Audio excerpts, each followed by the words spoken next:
للہ وکفى وسلام علی عباده الذین اصطفى خصوصا علی سید الانبیاء محمد المصطفى احمد المجتبى منبع الجود والعطاء وعلى آلہ واصحابہ اولی الصدق والصفاء اما بعد فاعوذ باللہ من الشیطان الرجیم بسم اللہ الرحمن الرحیم قال اللہ تبارک وتعالی فی القرآن المجید والفرقان الحمید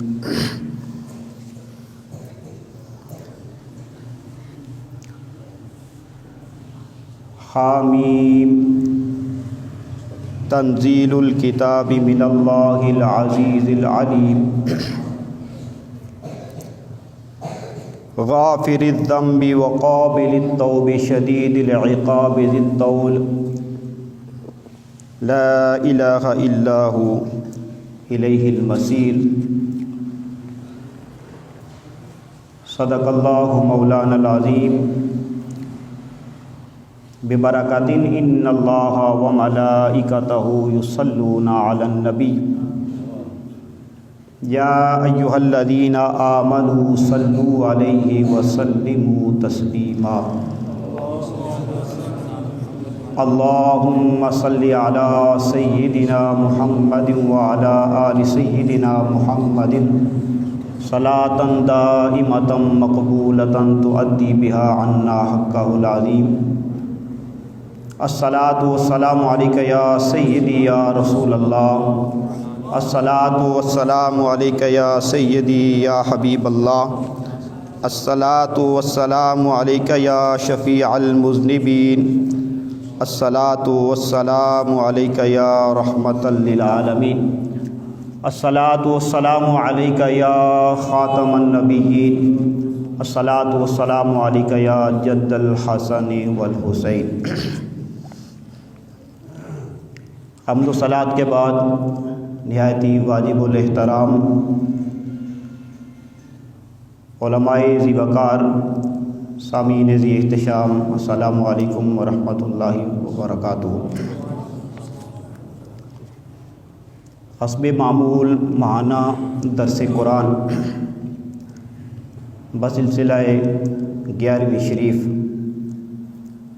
اس جامعہ مسجد مولوی نادر الدین کے اندر منعقد ہے۔ الحمدللہ ایک طویل عرصہ سے یہ سلسلہ اس مسجد میں جاری و ساری ہے۔ مبارکباد کے مستحق ہیں نازشِ اہل سنت حضرت علامہ مولانا پروفیسر ڈاکٹر حافظ محمد جاوید احمد صاحب چشتی دامت برکاتہم العالیہ کہ آپ نے یہ ایک عظیم سلسلہ شروع کیا کہ 11ویں شریف کے موقع پر درس قرآن کا آپ نے سلسلہ شروع کیا۔ وقت کی عام ضرورت ہے یہ کہ ہمارا تعلق جو ہے وہ اللہ کے قرآن کے ساتھ قائم و دائم رہے، اور الحمدللہ بڑے جید علماء کرام یہاں پہ تشریف لاتے رہے اور درس قرآن ہم جو ہے وہ سبھی حضرات ان سے سماعت فرماتے رہے۔ اللہ تعالیٰ اس کاوش کو اپنی بارگاہ میں قبول فرمائے۔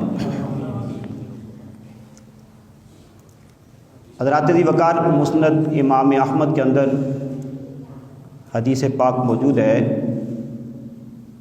کہ سرکار دو عالم صلی اللہ علیہ وسلم نے ارشاد فرمایا کہ جس نے قرآن پاک کی ایک آیت کو سنا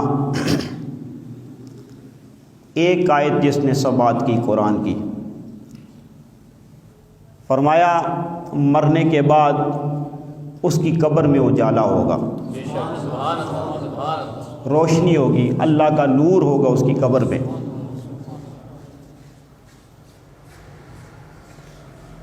اور وہ قبر کے اندر یہ بہاریں دیکھ کر فرشتوں سے پوچھے گا کہ میری قبر میں یہ روشنی کیسے آ گئی، یہ بہاریں، یہ چمک، یہ اجالا، یہ کیسے آیا میری قبر میں؟ تو وہ فرشتے اس کو بتائیں گے کہ تو نے شوق کے ساتھ، محبت کے ساتھ ایک دفعہ قرآن کی آیت سماعت کی تھی، اللہ تعالیٰ نے تمہارے اس ذوق کو، اس شوق کو دیکھ کر تمہیں اس آیت کا یہ نور جو ہے قبر میں عطا فرمایا۔ تو جو بندہ قرآن کی ایک آیت سماعت کرے اس کا یہ عالم ہے، پڑھی نہیں بلکہ سنی اس نے، تو جو آیت پڑھے گا اس کی کیا شان ہوگی۔ اور پھر جو قرآن کو سیکھے گا، سمجھے گا، پھر اس پہ عمل کرے گا، اس کی کیا شان ہوگی۔ حدیث پاک کے اندر آتا ہے، فرمایا خیرکم من تعلم القرآن وعلمہ، کہ تم میں سے بہتر وہ ہے جو قرآن کو سیکھے اور سکھائے۔ تو یہ درس و تدریس کا جو سلسلہ ہے یہ سیکھنے والا ہے، ایک ہے پڑھنا، ایک ہے سیکھنا۔ اور قرآن کو سیکھنا، سمجھنا، جن ہستیوں نے قرآن کو صحیح معنوں میں سیکھا، سمجھا، وہ فقہا بنے، حفظ کرنے والے حافظ بنے، مخارج کے ساتھ، قوانین کے ساتھ پڑھنے والے قاری بنے۔ لیکن جو بندہ مومن اس پہ عمل کرتا ہے قرآن پہ، وہ اللہ کا محبوب بندہ بنتا ہے، وہ اللہ کے ولی بنتے ہیں۔ تو قرآن کا ایک ایک حرف جو ہے وہ باعث رحمت ہے۔ قرآن کو دیکھو پھر بھی عبادت، پڑھو پھر بھی عبادت، اس کو سماعت کرو تو بھی عبادت ہے، اس کو صرف دیکھنا بھی جو عبادت ہے۔ تو اللہ تعالیٰ کی طرف سے رسول اللہ صلی اللہ علیہ وسلم کے وسیلہ سے ہمیں یہ نعمت عطا ہوئی، ہم نے اس سے تعلق جو ہے وہ آج چھوڑ دیا۔ اگر ہم اس کے ساتھ تعلق مضبوط رکھتے ہیں، دنیا اور آخرت میں ہماری کامیابی ہے۔ ہر چیز کو اللہ تعالیٰ نے اس قرآن میں رکھ دیا، ہر چیز کا علم اللہ تعالیٰ نے اس قرآن میں رکھ دیا۔ تو حضرات وقار، یہ بڑی سعادت کی بات ہے میرے لیے بھی، آپ سب کے لیے، کہ ہم جو ہے وہ اس تقریب میں شامل ہوتے ہیں۔ تو ذوق کے ساتھ ہمیں اس طرف توجہ رکھنی چاہیے، اور کثرت کے ساتھ ہمیں ایسی محفل میں شرکت کرنی چاہیے۔ تو حضرات وقار، جو میں نے آیہ مبارکہ، بلکہ 3 آیات آپ کے سامنے میں نے تلاوت کی سورہ مومن سے، 24ویں پارے سے، سورہ مومن سے میں نے آپ کے سامنے تلاوت جو آیات بینات کی، اس کو شروع کیا گیا ہے حروف مقطعات سے، ہا میم سے۔ قرآن پاک کی 114 صورتیں، 114 صورتوں میں سے 29 صورتیں ایسی ہیں کہ جن کو حروف مقطعات سے شروع کیا گیا، 29 صورتوں کو، اور ان 29 صورتوں میں سے 7 صورتیں ایسی ہیں کہ جن کو خا میم سے شروع کیا گیا، جن کو خا میم سے شروع کیا گیا، جن کے شروع میں خا میم آیا۔ اور ان میں پہلی سورت جو ہے وہ یہ سورہ مومن ہے، اور یہ ترتیب کے ساتھ 7 صورتیں ہیں کہ جن کو خا میم سے شروع کیا گیا۔ سورہ مومن ہے، حامیم سجدہ ہے، سورۃ شورى ہے، زخرف ہے، سورۃ الدخان ہے، سورۃ الجاثیہ اور سورۃ الاحقاف، یہ 7 صورتیں ہیں۔ حضرات گرامی، یہ 7 حوامیم جو ہے، اس کے بارے میں آتا ہے کہ حضرت عبداللہ ابن عباس رضی اللہ تعالیٰ عنہ سے روایت کی گئی کہ یہ حوامیم جو ہیں، یعنی حامیم والی جو صورتیں ہیں 7، فرمایا کہ یہ قرآن کا مغز ہیں، یہ قرآن کا مغز ہیں۔ جس طرح ہم کہتے ہیں کہ سورۃ الرحمن یہ قرآن کا حسن ہے، سورۃ یاسین شریف یہ قرآن کا دل ہے، تو اسی طرح حوامیم یہ 7 حامیم والی جو صورتیں ہیں یہ قرآن کا مغز ہے۔ ذرا زور سے کہہ دینا سبحان اللہ۔ سر لگانے پہ پابندی ہے، سبحان اللہ کہنے پہ تو نہیں ہے۔ ذرا زور سے کہہ سکتے ہیں آپ سبحان اللہ؟ نہیں، یہ درس قرآن ہے۔ علامہ پروفیسر صاحب ہمارے بڑے شفیق اور مہربان ہیں، دل لگی فرماتے ہیں ہم سے، ہم بھی تھوڑی سی کرتے ہیں، تو سبحان اللہ آپ کہہ سکتے ہیں، زور سے کہتے ہیں سبحان اللہ۔ تو یہ 7 حوامیم جو ہیں یہ قرآن کا مغز ہے۔ تقریر علماء کے لیے تو نہیں ہوتی، علماء کو تو سبق سنانا ہوتا ہے، اور سارے علماء ماشاءاللہ ان نے سب پڑھا ہوتا ہے، تو علماء کو تو میں سبق ہی سنا رہا ہوں، تو آپ ذرا ذوق کا اظہار کریں گے انشاءاللہ، مزید جو ہے وہ ذوق دوبالا ہو جائے گا، محفل کا رنگ بن جائے گا۔ تو 7 صورتیں یہ جو ہیں یہ قرآن کا مغز ہیں۔ اچھا، یہ حروف مقطعات جو ہیں یہ ان کا حقیقی معنی رب جانتا ہے، رب کی عطا سے اس کا مصطفیٰ صلی اللہ علیہ وسلم جانتے ہیں۔ حقیقی معنی، اس کا حتمی معنی کوئی بھی بیان نہیں کر سکتا۔ یہ راز ہے اللہ اور اس کے پیارے رسول صلی اللہ علیہ وسلم کے درمیان، حتیٰ کہ جو لے کے آئے ہیں اللہ کی بارگاہ سے جبریل امین، تو وہ بھی اس کا حقیقی معنی نہیں جانتے، یہ راز کی باتیں ہیں۔ لیکن رب جن ہستیوں کو عطا فرما دے کچھ راز کی باتیں، کچھ اشارات، تو ان لوگوں نے اس کے کچھ اشارات بتائیں کہ ان سے کیا مراد ہے، یعنی اشارات جو ہے وہ بتائیں ہیں، حتمی معنی حقیقی معنی تو وہ نہیں کوئی بھی بتا سکتا، وہ اللہ جانتا ہے اور اللہ کے پیارے رسول صلی اللہ علیہ وسلم جانتے ہیں۔ تو جن لوگوں نے اشارات بتائے ان لوگوں نے اس کے اشارے کچھ اس طرح دیے، فرمایا کہ یہ حامیم تنزیل الکتاب من اللہ العزیز العلیم، فرمایا کہ یہ حامیم یہ قسم کے طور پہ ہے، کہ اللہ تعالیٰ نے قسم ارشاد فرمائی کہ مجھے قسم ہے حامیم، قسم ارشاد فرمائی۔ اور حامیم سے مراد انہوں نے یہ لیا کہ سب سے پہلے تو یہ فرمایا کہ یہ اللہ تعالیٰ کا جو نام ہے رحمان، اس کے درمیانی حروف ہیں، پہلا حرف جو وہ را ہے اور آخری حرف نون ہے، اور درمیان میں حا میم آتا ہے، را حا میم اور نون، تو رحمان کے درمیانی حروف ہیں یہ۔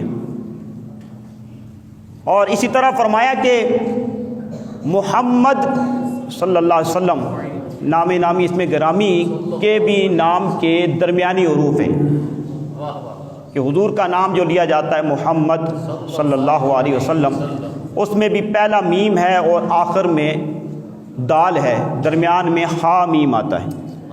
فرمایا جس طرح رحمان کے درمیانی حروف ہیں حا میم، اسی طرح محمد کے بھی درمیانی حروف ہیں حا میم، تو تو معنی یہی لیا انہوں نے کہ یہ رحمان اور محمد کے درمیان راز ہے، یہ رحمان اور محمد کے درمیان راز ہے۔ اور پھر ایک اشارہ کچھ ہستیوں نے یہ بھی دیا کہ فرمایا کہ حامیم سے مراد حمایت ہے، کہ اللہ تعالیٰ اپنے پیارے محبوب صلی اللہ علیہ وسلم کی ہر معاملے میں حمایت فرماتا ہے، اور اسی وجہ سے نبی پاک صلی اللہ علیہ وسلم نے جنگ احد شریف میں آپ نے یہ جملہ ارشاد فرمایا تھا، حامیم لا ینصرون۔ اور یہ بھی بتایا گیا، سرکار کا فرمان ہے کہ جب دشمن تم پر شب خون مارے تو تم یہ کہا کرو حامیم لا ینصرون، کہ اللہ کی طرف سے دشمنوں کی حمایت نہ کی جائے، دشمنوں کی حمایت نہ کی، ان کی مدد نہ کی جائے۔ اور فرمایا ایک معنی اس کا یہ ہے، اللہ تعالیٰ نے قسم ارشاد فرمایا حامیم، فرمایا کہ مجھے قسم ہے ہا سے مراد حنان کی اور میم سے مراد منان کی، حنان و منان کی قسم، ہا سے مراد حنان اور میم سے مراد منان۔ حنان وہ ذات کہ جو متوجہ ہو ایسے بندے کی طرف کہ جو اعراض کرے، جو اعراض کرے، یعنی بندے کی توجہ رب کی طرف نہیں ہوتی، اللہ پھر بھی توجہ فرماتا ہے، وہ پھر بھی مہربانی فرماتا ہے، کوئی شک ہی نہیں۔ یعنی اللہ تعالیٰ کی رحمت بندے کا انتظار کرتی ہے، جبکہ بندے کی توجہ نہیں ہوتی، وہ دنیا میں لو لعب میں ہوتا ہے، اپنے مصروفیات میں ہوتا ہے، دنیا کی طرف اس کی رغبت ہوتی ہے، اللہ کی طرف اس کی رغبت نہیں ہوتی، مگر وہ حنان ہے، وہ پھر بھی توجہ فرماتا ہے، اس کی رحمت انتظار کرتی ہے کب آ جائے میرا بندہ، لوٹ کے آ جائے میرا بندہ میری طرف۔ اور فرمایا پھر منان، منان وہ ذات کہ جو ابتدائی سے بغیر کسی بات کے اپنے بندے پر احسان کرے، عطا کرے، عطاؤں کے دروازے اس کے لیے کھول دے۔ اور یہ منان یعنی یہ من جو ہے یہ ایسا احسان ہے کہ جس کا کوئی بدلہ نہیں ہے۔ میرے استاد گرامی شیخ الحدیث رئیس المناد کا مفتی محمد سلیمان صاحب رضوی دامت فیوزہم، آپ فرماتے ہوتے ہیں کہ احسان کا لفظ بھی عربی ہے اور من کا لفظ بھی جو ہے نا یہ بھی عربی کا ہی ہے، لیکن معنی ہم دونوں کے ایک ہی لیتے ہیں۔ وہ فرماتے ہیں کہ احسان بھی احسان ہے اور من بھی احسان ہے، مگر احسان ایسا ہے کہ اس کا کہیں نہ کہیں بدلہ چکایا جاتا ہے، مگر من ایسا احسان ہوتا ہے کہ اس کا بدلہ کبھی بھی نہیں چکایا جا سکتا۔ وہ رب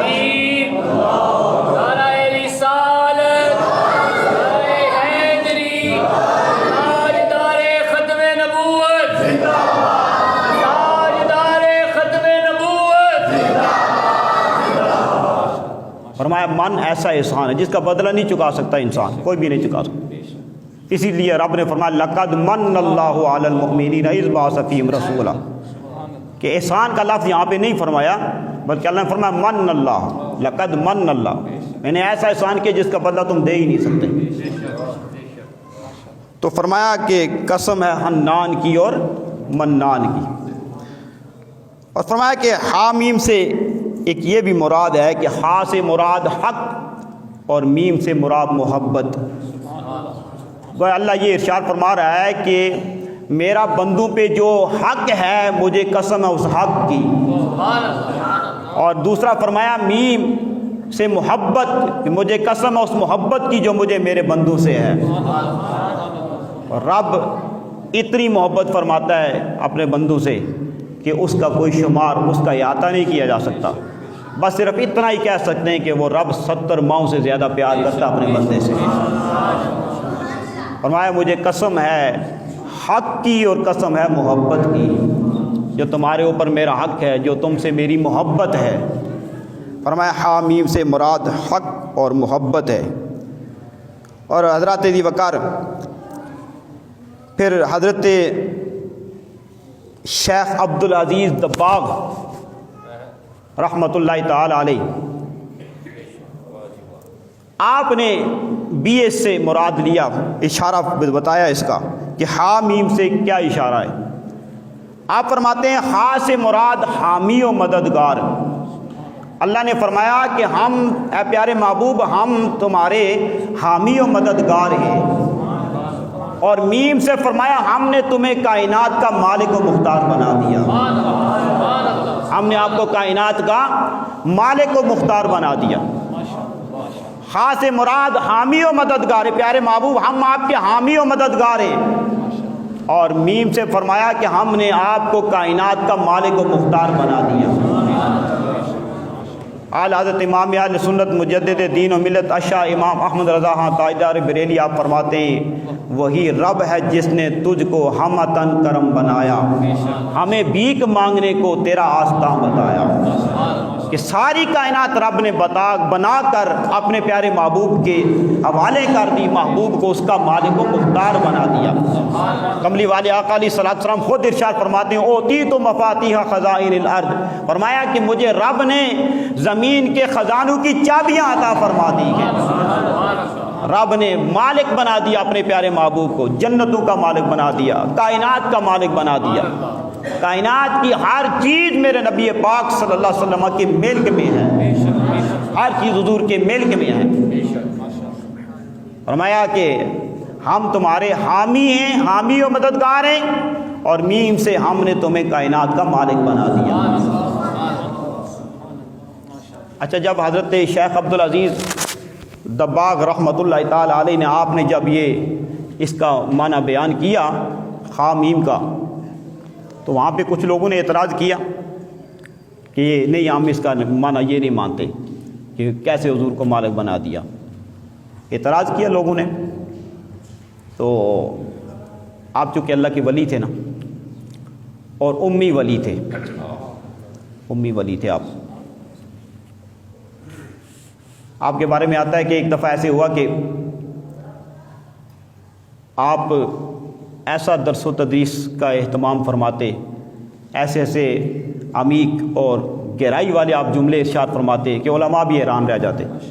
ایک دفعہ ایک گروہ آیا ان کے پاس کہ ہم جا کے شیخ عبدالعزیز دباغ کا امتحان تو لیں کہ علم تو ہے نہیں، اس نے سیکھا تو ہے نہیں، تو ہم اس کو کوئی نہ کوئی اعتراضات کریں گے اور کسی نہ کسی طریقے سے گرفت جو ہے وہ ڈال لیں گے۔ انہوں نے ایسے کیا کہ ایک پرچہ تیار کیا، اس میں قرآن کی آیات بھی لکھی، اس میں احادیث سرکار کی بھی لکھی عربی میں، اور کچھ عربی کے اس کے علاوہ کوئی ادب کے یا عربی کے کوئی جملے جو ہے وہ ایڈ کیے بیچ میں، اور پھر وہ لے کر سیدھے آگے آپ کے پاس اور کہنے لگے حضرت یہ ایک تحریر ہے، اور اس میں ہمیں سمجھ نہیں لگ رہی کہ یہ قرآن کی آیتیں ہیں یا حدیث ہیں یا کیا ہے، تو اس سے آپ ذرا اس کا جو ہے وہ اس کے بارے میں کچھ فرق ہمیں بتا دیں، ہمیں بتا دیں کہ یہ کیا، اس کی ذرا وضاحت فرما دیں۔ تو آپ نے فرمایا اچھا ایسے کرو نا، یہ پیپر یہ کاغذ تم اپنے پاس رکھو اور تم پڑھتے جاؤ، میں تمہیں بتاتا جاؤں۔ تو اس شخص نے وہ پڑھنا شروع کیا، جب پہلی لائن پڑھی آپ نے فرمایا کہ یہ قرآن کی آیت پڑھ رہے ہو تم، آگے پڑھو۔ جب آگے پڑھا فرمایا کہ یہ حدیث پڑھ رہے ہو تم سرکار کی، پھر کچھ اور پڑھا، کہا یہ کچھ اپنی طرف سے کسی بندے کا کلام ہے۔ تو وہ حیران ہو گئے، انہوں نے کہا حضور بالکل ایسے ہی ہے، پہلے ہم نے جو آیت پڑھی ہے وہ آیت تھی قرآن کی، پھر دوسری جو عبارت پڑھی وہ حدیث تھی سرکار کی، پھر اس کے بعد جو کچھ پڑھا تو وہ نہ قرآن تھا نہ حدیث تھی، ایسے کلام تھا عربی کا، عربی کے جملے تھے۔ لیکن یہ بتائیں کہ آپ کو کیسے پتہ چل گیا، آپ کو یہ کیسے پتہ چلا؟ آپ تو اللہ کی امی ہیں۔ امی وہ ہوتا ہے کہ جو ظاہری طور پر کسی استاد سے نہ پڑھا ہو۔ آپ کو کیسے پتہ چل گیا؟ آپ نے فرمایا کہ جب تم نے پہلے پڑھا نا تو تمہارے منہ سے نور جو ہے وہ خارج ہوا، اور میں نے دیکھا جب وہ نور جلالی ہوتا تو میں سمجھ جاتا یہ قرآن کی آیت پڑھ رہے ہوتا۔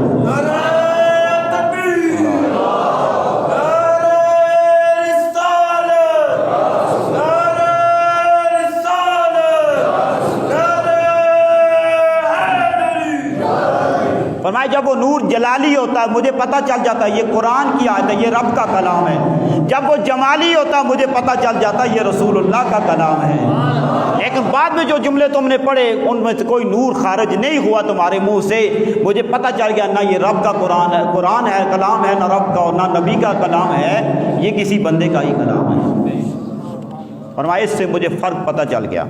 پتہ یہ چلا کہ جب بندہ مومن قرآن پڑھتا ہے تو اس کے منہ سے نور خارج ہوتا ہے اور اس کو اللہ کا ولی دیکھ سکتا ہے اس نور کو، تو قرآن پڑھنے والے کو نور ملتا ہے۔ تو اسی طرح اسی وجہ سے تو اس کی قبر میں بھی اجالا ہوتا ہے، اس کی قبر میں بھی اجالا ہوتا ہے۔ تو قرآن سے فائدہ انسان کو دنیا میں بھی اور آخرت میں بھی ہے۔ حضور پیران پیر غوث اعظم دستگیر رضی اللہ تعالیٰ عنہ کے بارے میں آتا ہے کہ آپ کے پاس ایک دفعہ کوئی ہندوؤں کی جماعت آئی تو انہوں نے کہا حضور ہم جو ہے مردے کو جلا رہے ہیں لیکن مردہ ہمارا جلتا نہیں ہے، تو اس کا کوئی حل بتائیں ہمیں۔ تو آپ مراقب ہوئے، مراقبہ فرمایا، تو آپ نے فرمایا مردے کو اٹھا کسی اور جگہ لے جاؤ اور وہاں پہ جو اس کو جلاؤ وہ جل جائے گا۔ انہوں نے ایسے کیا، دوسری جگہ پہ جا کے انہوں نے لکڑیاں جلائیں تو وہ جل گئی، سارا معاملہ جو ان کا طریقہ کار تھا۔ تو پھر انہیں آ کے پوچھا، انہوں نے کہا حضور کی وجہ کیا تھی، اس جگہ پہ کیوں نہیں آگ لگی؟ تو آپ نے فرمایا اس وجہ سے کہ جس جگہ پہ تم جلا رہے تھے اس زمین کے نیچے ایک اونٹ کی ہڈی جو ہے وہ دفن تھی، اور وہ اونٹ ایک حافظ قرآن کا تھا، وہ اس اونٹنی پہ بیٹھ کے وہ قرآن پڑھتا تھا، اس کے قرآن کی تاثیر کی وجہ سے اس ہڈی کو بھی یہ جو ہے نا اس کے اندر بھی یہ تاثیر پیدا ہوگی کہ اس کو آگ نہیں لگ سکتی تھی۔ تو جب اونٹ کی ہڈی جو ہے وہ نہیں جلتی، جو قرآن سنتی رہے، جس پہ قرآن کے ساتھ قرآن کا تعلق ہو جائے، تو وہ حافظ قرآن جو بندہ مومن اس کی کیا شان ہوگی۔ تو آپ نے فرمایا کہ جب نور خارج ہوتا تھا وہ جلالی ہوتا تو وہ میں سمجھتا تھا یہ رب کا کلام ہے، جب جمالی ہوتا تو میں سمجھ جاتا یہ نبی کا فرمان ہے، اور جب کچھ بھی نہیں ہوا تو مجھے پتہ چل گیا یہ کسی اور کا کلام ہے۔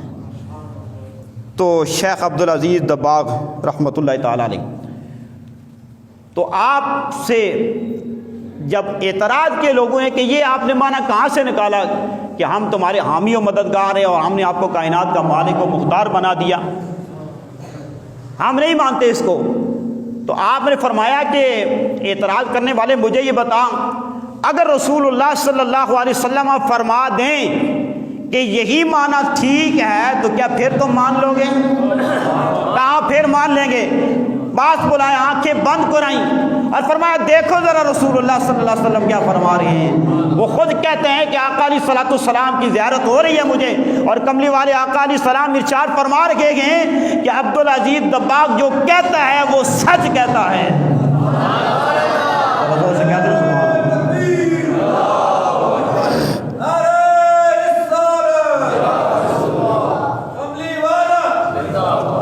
تو فرمایا یہ عبدالعزیز دباغ جو کہتا ہے یہ سچ کہتا ہے کہ اللہ میرا حامی و مددگار ہے، رب نے مجھے کائنات کا مالک و مختار بنا دیا۔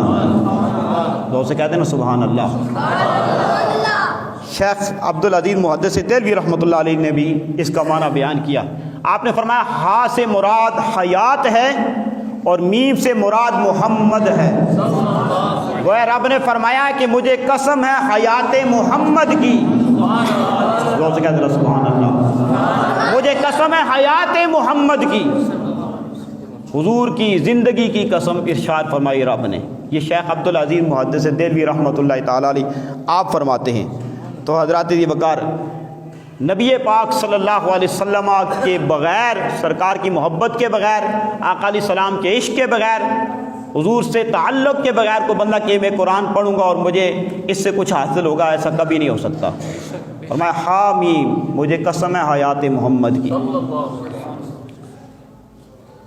تو نبی پاک صلی اللہ علیہ وسلم کی حیات کتنی شان والی۔ اچھا، باقی جتنی بھی کتابیں نازل ہوئیں اس سے پہلے، علماء لکھتے ہیں کہ ان کتابوں میں صرف احکامات تھے، ان کتابوں میں صرف احکامات تھے، مگر قرآن اللہ تعالیٰ کا ایسا کلام ہے اس میں احکامات بھی ہیں اور میرے نبی کی سیرت بھی موجود ہے، میرے آقا کی زندگی کا بھی اس میں ذکر ہے، سیرت کا بھی ذکر ہے، سرکار کی حیات کا بھی ذکر ہے اس میں۔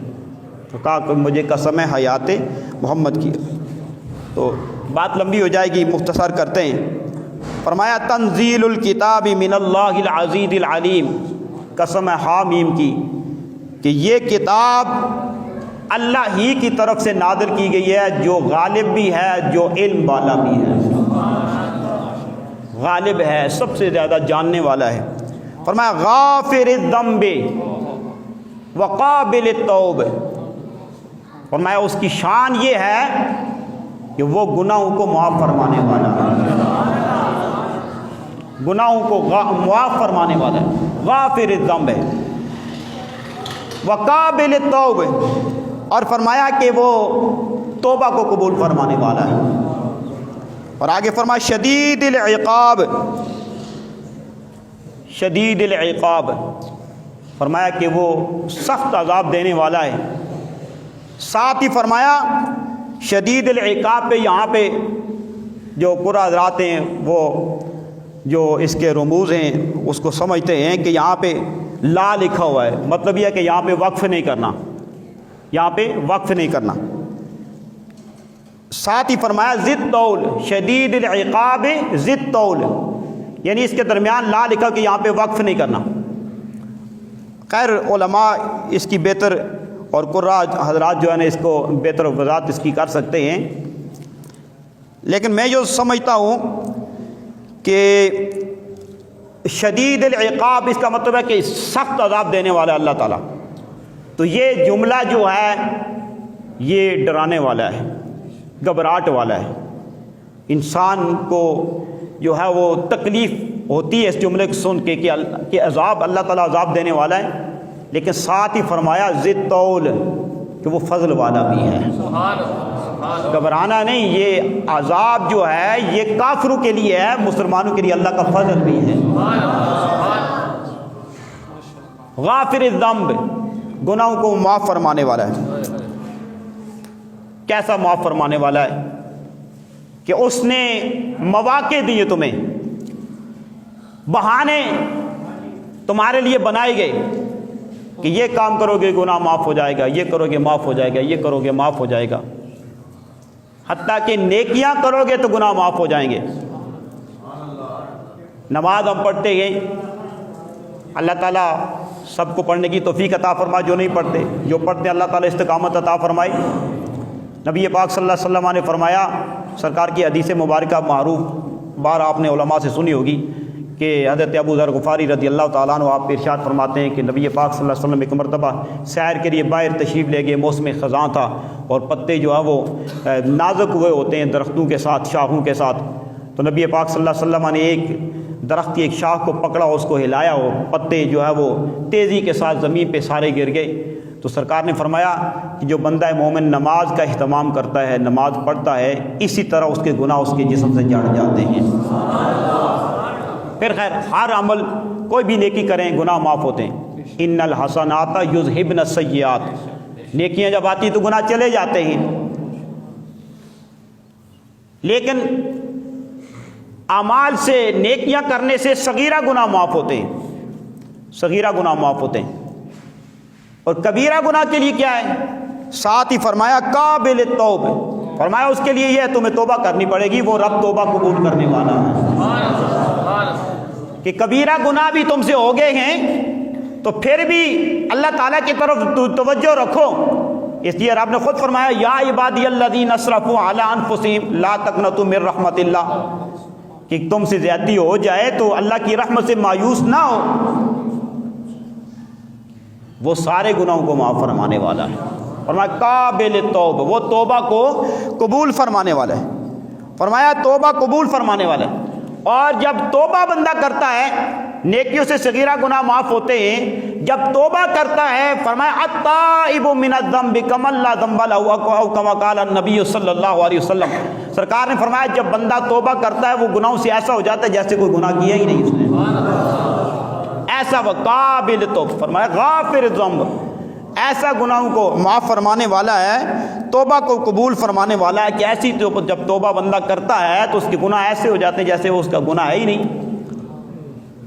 نبی پاک صلی اللہ علیہ وسلم پریشان ہوئے، امت کی غم خار ہیں سرکار، پریشان ہوئے امت کے لیے، تو رب کی بارگاہ میں بار بار مغفرت کے لیے عرض کی، بار بار شفاعت کے لیے دعا کی سرکار نے، تو اللہ تعالیٰ نے فرمایا کہ پیارے محبوب صلی اللہ علیہ وسلم آپ کا جو امتی 1 سال مرنے سے پہلے بھی اگر توبہ کر لے گا نا تو میں اسے معاف فرما دوں گا۔ تو حضور نے عرض کی مولا کچھ اور رعایت ہو جائے، 1 سال پہلے کیا پتہ کسی کو یاد ہو نہ ہو، کسی کو کیا پتہ کہ 1 سال پہلے 1 سال بعد اس نے مر جانا ہے، تو کیسے پتہ چلے گا یا اللہ تھوڑا اور آسانی ہو جائے۔ تو مختلف روایات ہیں، کہیں فرمایا 1 مہینے پہلے کر لے، کہیں کا 1 ہفتہ پہلے کر لے، تو سرکار بار بار ہی یاد کرتے رہے مولا اور آسانی کر دے۔ تو آخر رب نے فرمایا کہ پیارے محبوب جب بندے کی روح پرواز کر رہی ہو، حلق تک جب پہنچے، فرمایا کہ اس وقت پہنچنے وہاں تک اس کی روح پہنچنے سے پہلے نکلنے وہاں سے نکلنے سے پہلے بھی اگر کوئی بندہ توبہ کر لیتا ہے میں اس کو معاف فرما دوں گا۔ ایسا قابل توبہ، ایسی توبہ قبول کرنے والا ہے، غافر الذنب، ایسے گناہوں کو وہ معاف فرمانے والا ہے۔ اور روح جو ہے وہ انسان میں جب داخل ہوئی تو یہ سر کی طرف سے داخل ہوئی ہے، اور جب نکلے گی تو پاؤں سے پہلے نکلے گی سب سے پہلے، اور پھر سر کی طرف سے۔ تو جب یہاں تک فرمایا حلق تک پہنچنے سے پہلے حلق تک پہنچ رہی ہے تو بندہ توبہ کرتا ہے تو پھر بھی اللہ تعالیٰ اس کو معاف فرماتا ہے۔ فرمایا غافر الذنب وقابل التوب، فرمایا شدید العقاب، یہ سخت عذاب دینے والا ہے، ساتھ ہی فرمایا ذی الطول، مگر اس کا فضل بھی ہے، وہ فضل والا بھی ہے، وہ مہربانی والا بھی ہے۔ کیسا فضل کرتا ہے؟ حدیث پاک کے اندر آتا ہے قیامت کے دن 2 بندوں کو حکم ہوگا کہ ان کو جہنم بھیج دو، وہ جہنم کی طرف جا رہے ہوں گے، لیکن ان کے جانے کا انداز اپنا ہوگا۔ ایک بندہ جہنم کی طرف جا رہا ہوگا، وہ بھاگتا ہوا جائے گا، اچھلتا کودتا اور بھاگتا ہوا جائے گا، اور دوسرا جو ہے وہ آہستہ آہستہ جائے گا، کچھ قدم چلے گا، پھر مڑ کے پیچھے دیکھے گا، پھر آگے چلے گا، پھر پیچھے دیکھے گا، آرام سے چلے گا، آہستہ آہستہ چلے گا۔ اللہ تعالیٰ دونوں کو بلا لے گا۔ حکم ہوا ان کو جہنم میں جانے کا، لیکن وہ کیسا فضل فرمانے والا ہے، شدید العقاب ذی الطول، سخت عذاب دینے والا ہے، مگر مومنوں کے لیے کتنا فضل فرماتا ہے۔ فرمایا دونوں کو بلا لے گا، ایک کو پوچھے گا تو جہنم کی طرف جا رہا ہے تو بڑا بھاگتا جا رہا ہے بڑا تیزی سے، اس کی کیا وجہ ہے؟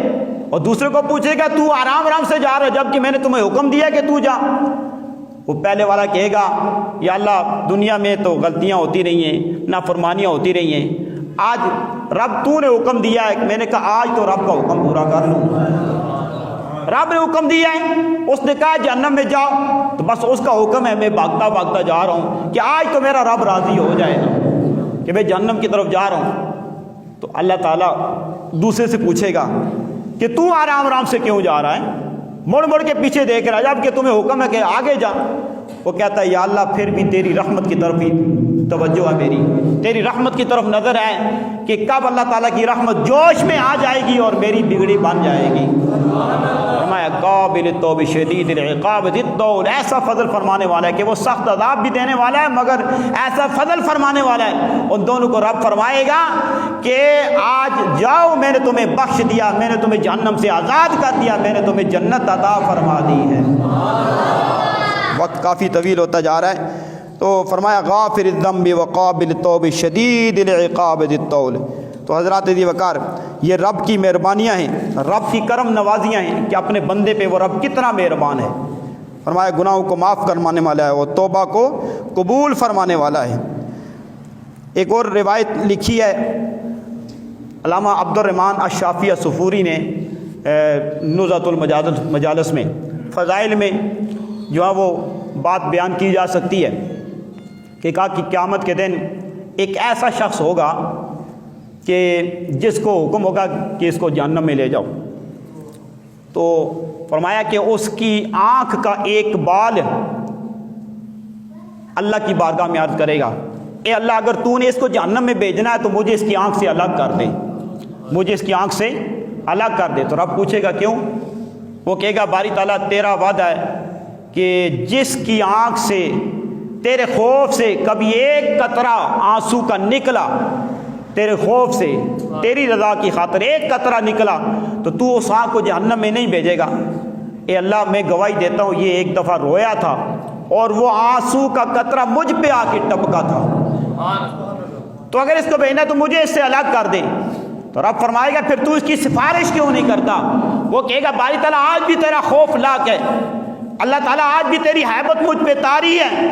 وہ بال کہے گا اللہ کی بارگاہ میں اس لیے میں نہیں کر رہا سفارش، ورنہ اس بندے نے یہ ایسا کیا تھا، یہ تیرے خوف سے ایک دفعہ رویا تھا، یہ اس کی آنکھ سے آنسو نکلا تھا۔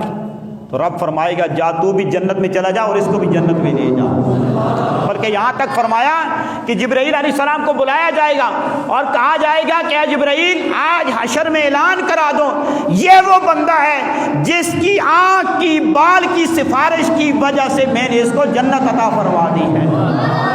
فرمایا ذی طول، ایسا فضل والا ہے۔ فرمایا الیہ المصیر، تم سب نے تو اسی کی طرف لوٹ کے جانا ہے، سب نے اسی کی طرف جانا ہے، اسی کی طرف لوٹ کے جانا ہے۔ تو حضرات ذی وقار اللہ تعالیٰ اتنا مہربان ہے اپنے بندوں پہ، اتنا کرم فرماتا ہے۔ فرمایا غافر الذنب وقابل التوب شدید العقاب ذی الطول، فرمایا کہ وہ عذاب بھی دیتا ہے مگر اس کا فضل بھی بڑا ہے۔ حضرات ذی وقار شب برات آ رہی ہے، شب برات بڑی عظمت والی ہے، یہ بھی ایک بہانہ، ایک موقع ہے گناہوں کی معافی کا، ایک بہانہ ہے، یہ بھی ایک بہانہ ہے۔ جس رات رب خود فرماتا ہے کہ ہے نا کوئی بخشش مانگنے والا ہے تو آپ میں اس کو بخش دوں، میں اس کے گناہ معاف کر دوں، اس لیے کہ وہ غافر الذنب ہے، کہ وہ گناہوں کو معاف فرمانے والا ہے۔ تو وہ فرماتا ہے اس رات، وہ فرماتا ہے نا ہے کوئی بخشش مانگنے والا تو میں اس کو بخش دوں۔ تو یہ موقع ہے، نبی پاک صلی اللہ علیہ وسلم کی حدیث مبارکہ فرمایا اس رات اللہ کریم قبیلہ بنی کلب کی بکریوں کے بالوں کے برابر لوگوں کو بخش دیتا ہے، اس لیے کہ وہ غافر ذنب ہے نا، وہ گناہوں کو معاف فرمانے والا ہے، وہ توبہ قبول فرمانے والا ہے، وہ ذی الطول ہے، فضل والا ہے۔ قبیلہ بنی کلب کی بکریاں بہت ہوتی تھی، کثیر، وہ بکریوں کے حوالے سے وہ معروف تھے، مشہور تھے۔ تو بکریوں کی اعداد و شمار، پھر ان کے بالوں کی اعداد و شمار، یعنی بے حساب اللہ تعالیٰ اس رات بندوں کو بخشتا ہے۔ معنی یہی ہوگا، مرادی معنی بے حساب اللہ تعالیٰ بخش دیتا ہے۔ قبیلہ بنی کلب کی بکریاں، اچھا اس کی جو ہے نا میں نے کافی دفعہ سوچا کہ یہ بنی کلب جو ہے کیوں کہا گیا اس قبیلے کو نا، کلب جو ہے کتے کو کہا جاتا ہے اور بنی کا مطلب تو بیٹے یا اس طرح، تو پریشانی نہیں سمجھ آتی تھی، خیر پر ایسے ہی بیان کر کے آگے چلے جاتے تھے۔ لیکن ولی کامل کی زبان سے جملہ سنا، ذرا زور سے کہتے ہیں سبحان اللہ۔ علامہ حافظ خادم حسین رضوی امیر المجاہدین رحمۃ اللہ تعالی علیہ، نعرہ تکبیر، نعرہ رسالت، تاجدار ختم نبوت، تاجدار ختم نبوت، تاجدار ختم نبوت، زندہ باد